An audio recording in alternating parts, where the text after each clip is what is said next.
Hey, I'm Katie Holley, and I attended the New Student Dialogue on disabilities. So, here goes my vlog.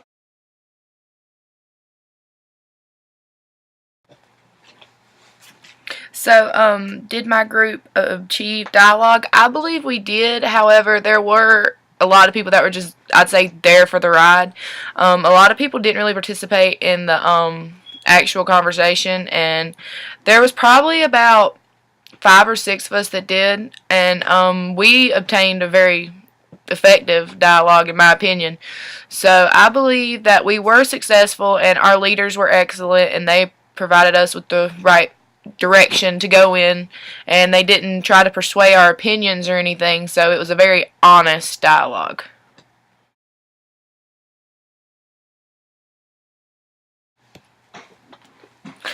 So were there active voices? There was a guy, I didn't catch his name, but he was sitting on the end of our group, and his mom deals with a lot of people in disabilities, so he had a very strong opinion, and he was very active in our new student dialogue. And there was a girl to the left of me.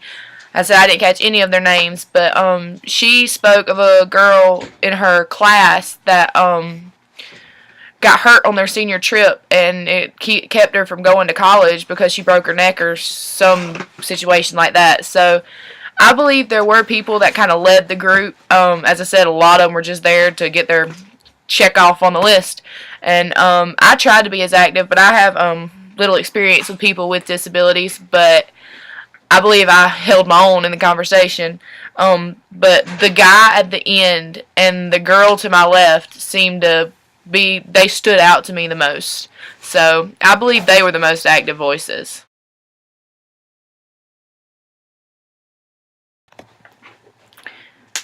Were there more reserved voices? I considered myself a reserved voice because I was raised, it's not in the quantity of what you say, it's more in the quality of what you say. So I put my input in only when my input was relevant. There were some people that would just throw like oddball topics out, and I was like, whoa, why was that? What does that have to do with anything? So I was just trying to put my 2 cents worth where it was needed. There were, as I said, there were a lot of people that just didn't say anything. They sat there with their arms crossed. They were really reserved, and I don't understand what's the point of going to a dialogue if you're not going to talk. So, as I said, they were just there to get their little on the list and get out of this Library 100 class. One reserved voice that really stood out to me, there was a guy on the end, and he appeared to have some kind of disability. I don't know, but he didn't really say anything. So, I mean, I didn't want to step on anybody's toes. I mean, everybody has their own disability, and I just didn't know if his was more relevant or if his was more spoken of in the topic or not. I don't know. I felt kind of odd talking about disabilities, but I mean, it's what we were there to do.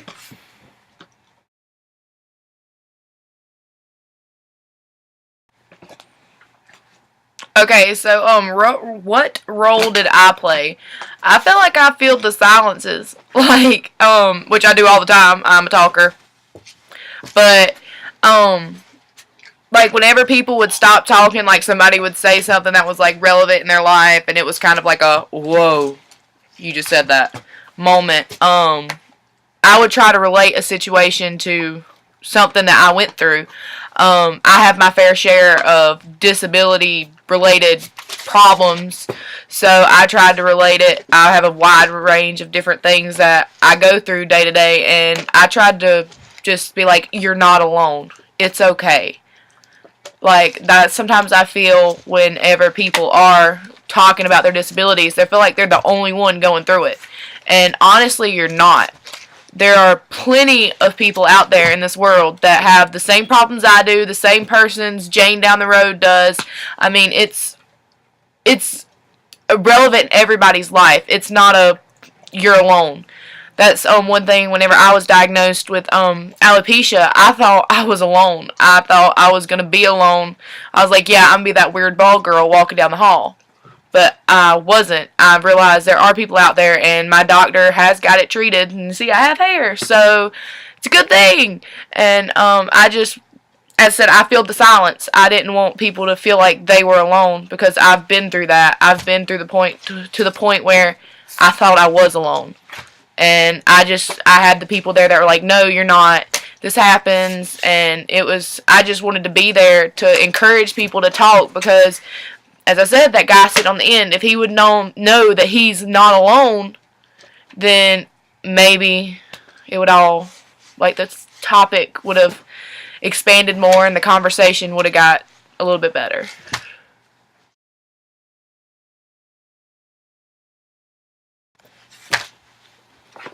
Okay, why do I think dialogue is a part of Library 100? Clemson's huge. I come from a very small town where everybody knows everybody, and Clemson is just it's more condensed. It's a lot more people, so having your voice heard is really hard. You're one in a million here. Like at home, I was one of 100. Like not that big of a deal. Everybody kind of knew my family. They knew where I came from. They knew what I was going through. And up here, it's like they don't know anything about you. So dialogue gives you a chance just to get to know people, and as I said, relate to people. I came up here, it was like I would be the only girl with polycystic ovarian syndrome, alopecia, like all this stuff that's wrong with me. I thought I'm gonna be the only one. I'm gonna be suffering through this alone. And then like I'm really open about my problems, and I'm not gonna tell you be like, no, there's nothing wrong with me. I'm perfect, because I'm not. God made me the way He made me, and I am the way I am for a reason. So having my openness about the problems I have made me meet. Well, it gave me the opportunity to meet a lot of people that I wouldn't have met or wouldn't have known they had a problem. If I go up to somebody and I'm like having a bad day, or I'm big about my weave. I don't have it in right now. I wear extensions to cover up my bald spots in the back. So I'll be like, yeah, girl, I got a weave, and they'll be like, what? I'll tell them I have alopecia, and it's a vanity thing. I accept it, but they're like, oh, my cousin, or I have that. I've met a girl that has alopecia also, so it's kind of a awesome deal. Dialogue, although I didn't meet anybody in my dialogue with the same problems, because as I said, I didn't get to speak really on my problems because it was more about the extreme disabilities, mental disabilities, physical disabilities. I consider it an emotional disability because I'm gonna live. I'm gonna live whether I have hair or not. I'm gonna live whether my ovaries have cysts on them or not. Like, it's not that big of a deal. I function fine in school, but I still feel like everybody, even the littler ones, still matter because I didn't get to relate to anybody in the dialogue, but I'm a really open person and I'll talk about just about anything with anybody. So the people that have problems like mine but don't open up, I don't know what they're doing because I couldn't do it. My really close friends know, and as I said, I'll go up to people, and if they're asking me about my hair, I'll be like, yeah, it's fake. I have a weave. Get out of the camera. So, yeah. Dialogue's awesome.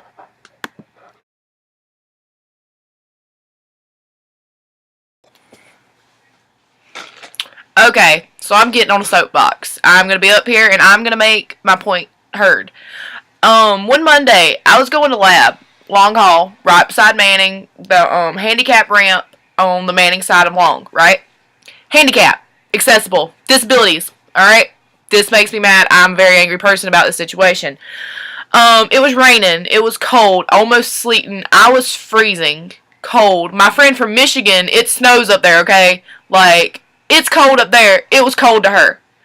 Little boy in an electric wheelchair, sitting outside the door. I was like, why is he sitting there? I thought maybe he had just gotten there. I don't know.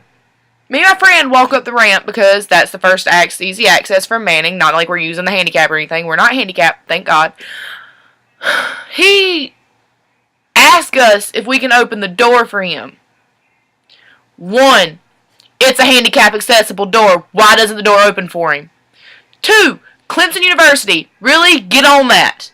Little boy in a wheelchair does not need to be sitting out in the sleet and the rain waiting on somebody to come and open the door for them.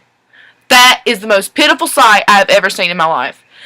I spoke of this at my dialogue, because I felt like it was relevant and it needed to be heard. So I'm speaking of it again because it needs to be heard. If a door is handicap accessible for kids with disabilities, please make it open for them. Or, I don't want to say have somebody follow them around, but daggum, the kid was sitting in the sleet, rain, whatever it was, freezing cold. I was shivering to death out there, and I was walking, trying to stay warm. He was sitting in a chair. You know it gets colder when you sit still. Work on that. That's all I'm asking. Like, I understand that it's very hard to cater to each and every person's disabilities. I mean, I applied for student disabilities with my diet because being polycystic ovarian syndrome, whatever, I can't eat regular food. I have to be on a very strict diabetic diet, and Schletter does not offer what my diet needs. Like, it doesn't. I accept it.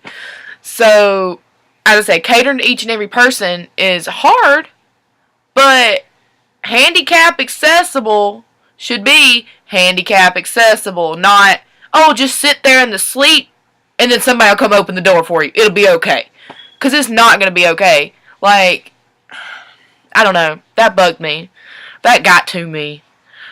Whew. I don't know. That just rubbed me the wrong way. Angered me. I don't know. It's something that needs to be taken care of because I know he's not the only one in a wheelchair. And long haul, all my biology classes are in long, like my lab. So if he deserves to get the same education I get and not sit in the freezing cold waiting for somebody to let him in the door. Like, that is ridiculous to me, my opinion. So, hope somebody that can help hears this because that bugged me and that needs to be fixed. So, thank you.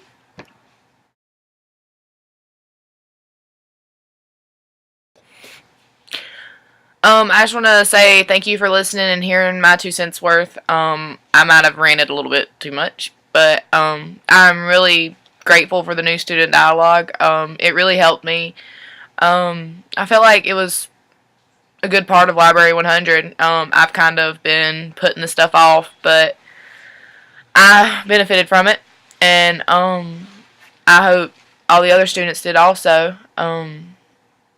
Go Tigers, and thank you for listening.